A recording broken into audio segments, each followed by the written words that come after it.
Good afternoon. Welcome to the fourth talk. Man, we making some progress. This is talk number 4. Today I want to talk about creativity. Okay.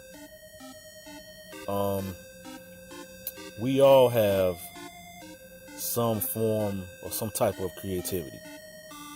You can kind of take it back to when you were a kid, right? When you were a kid, man, all you did was be creative. I have 3 kids, and my 4-year-old, he's like the definition of a creative mind. He don't really follow rules.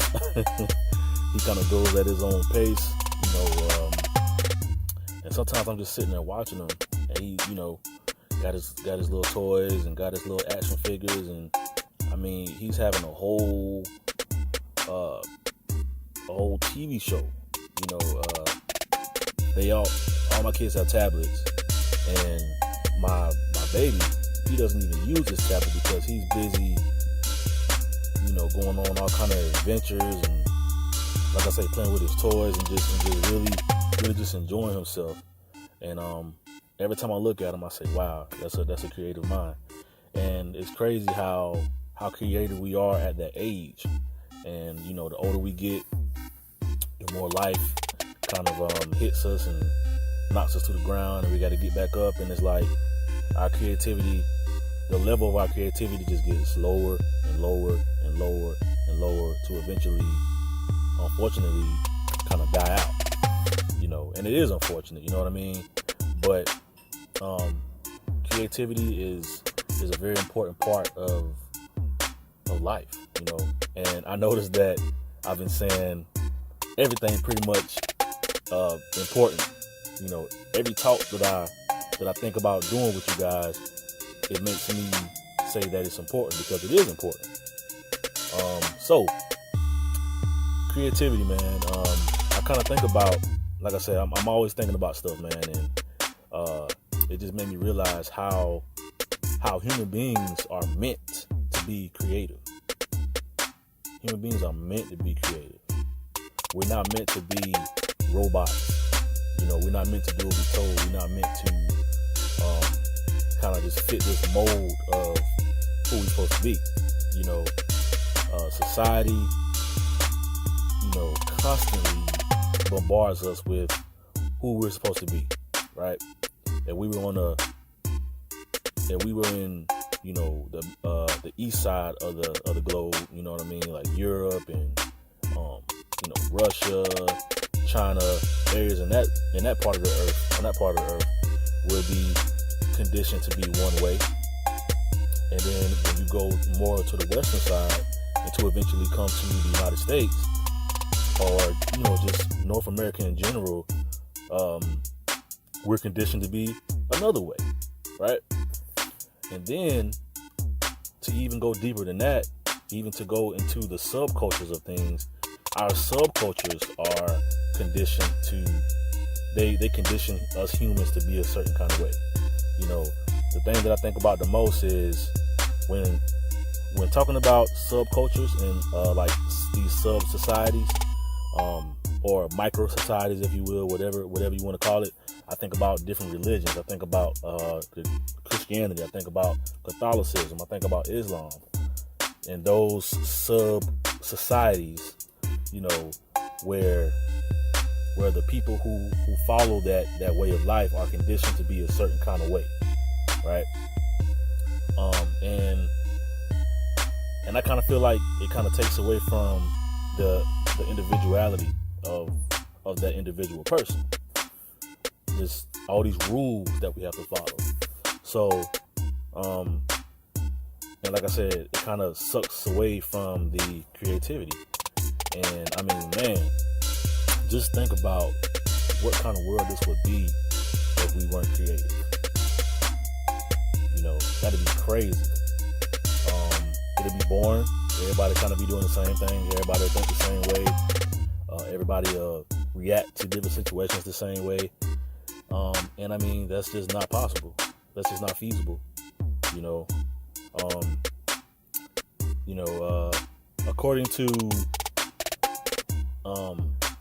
physiology, according to physiology and anatomy, and like neuroscience, even some psychology, according to all those things,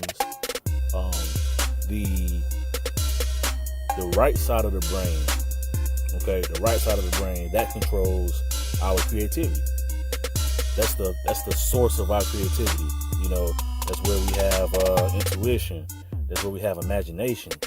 That's where we have music awareness, things like that. So my son, my 4-year-old, the right side of his brain is the dominant side at this point in his life, right? All he can think about is just cartoons and singing and dancing and jumping and just expressing himself. You know, that's the right side of his brain really controlling what he does. And I do everything I can to nurture it. I do everything I can to nurture it, man.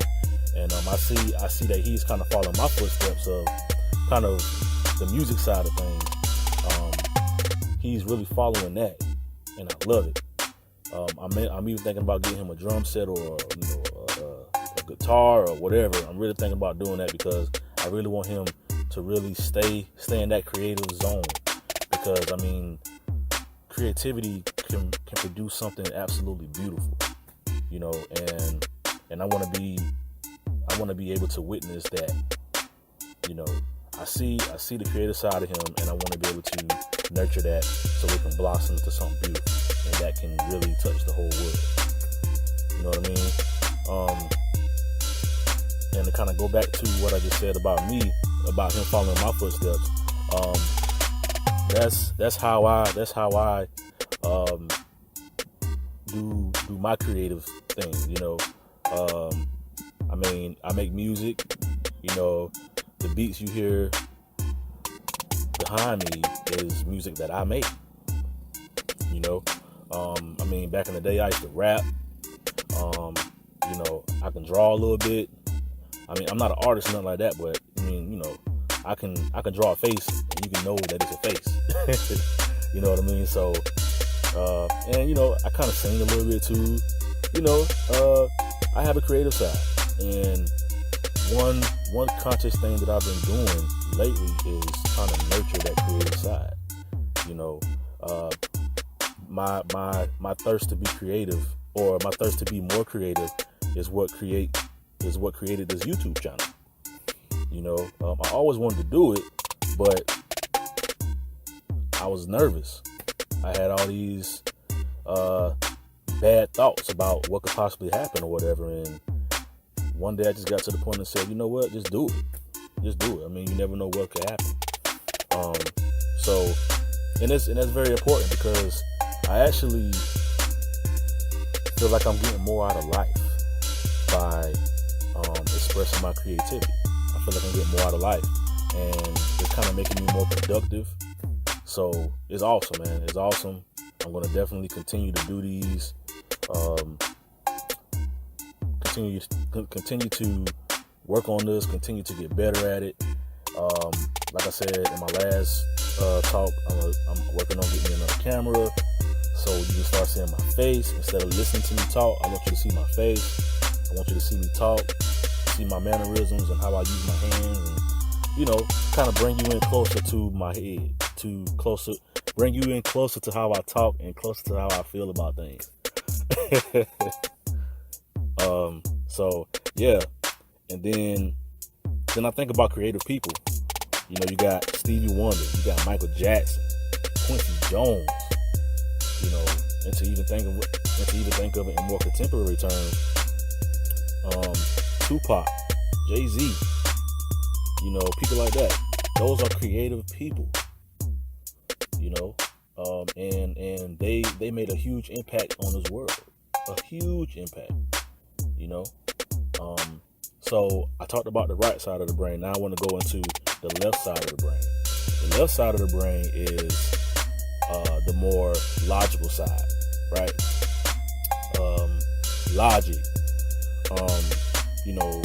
numerical skills, reasoning. That's what the left side of your brain does for you, according to physiology and biology and psychology or whatever.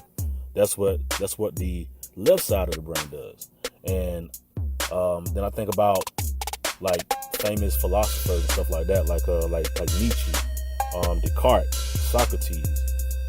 These people were left side dominant, and these people came out with these philosophies and these ideas of different things centuries ago, like literally centuries ago, and people still talk about it in college classes and even in some high school classes. People talk about it. Those are still the basis of philosophical thought. When you think about the different political systems and how those came to be, that had a lot to do with the left side of the brain, the logic behind it, the reasoning behind it. It impacted and it influenced so many different schools of political thought, and they have a great deal of influence on the political parties of today's time. Democrats, Republicans, Independents, Parliamentarian, Green Party, just all these political parties came from logical thought, right? The left side. And so it's deep. So all I can really say now is if you have some type of creativity, if it's something that you love to do,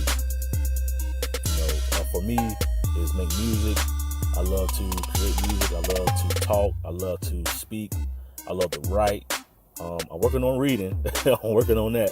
But I love to do those things that nurture my creativity, right? So my thing is to nurture those, and then as well do the same thing with my children, nurture their creativity as well, because it really brings a fresh and a natural and just a beautiful part to your life.